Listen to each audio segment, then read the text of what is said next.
Talking about cryptocurrencies, asking me a key question: should you invest in a cryptocurrency or not? Should you let your children also getting into minting of cryptocurrencies by mining of coins? Because a lot of young children today are involved in the process which is involved in creation of new crypto coins or involved in development of non-fungible token based platforms. Now, one of the key things is that India today doesn't have a regulation when it comes to cryptocurrencies and non-fungible tokens, and it continues to be unregulated. However, the government puts across a surcharge up to 30% of any kind of profit which you have generated through investments in cryptocurrencies. So what the government is doing is it's actually taxing you for any profit that you make, but it does not prevent you from investing in cryptocurrencies. But the bigger issue here is that a lot of cryptocurrencies today don't have an office in India, and a lot of the crypto exchanges which promote these cryptocurrencies continue to undergo a lot of rapid scams and have been under cyber attacks.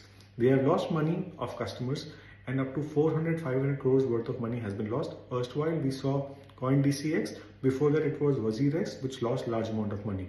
Now, if we continue to keep this sector unregulated, it's going to be very difficult for these companies to operate, whether it is gaming cryptocurrency platforms, whether it is cryptocurrency exchanges which continue to operate, because what you need is a central regulation for cryptocurrencies which need to come out from Ministry of Finance rather than letting the sector become unregulated.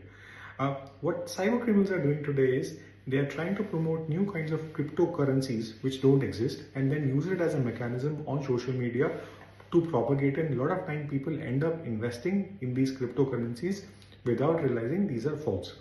While a lot of people today believe and say that 99% of the cryptocurrencies are frauds and scams, but there do exist coins which continue to grow and the market for crypto grows globally.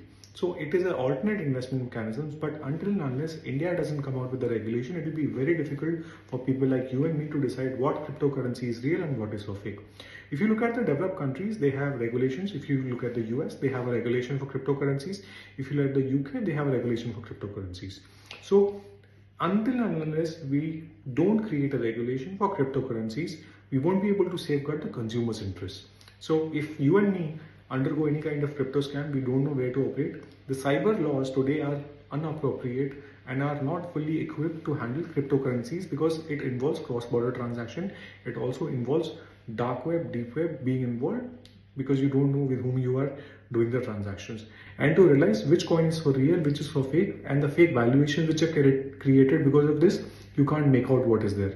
If you have seen global investors like Elon Musk supporting cryptocurrencies and going in a big way, I think it's time that India also realizes that it does something which is right to keep consumers' interest in mind. So a cryptocurrency regulation is much needed in this country right now.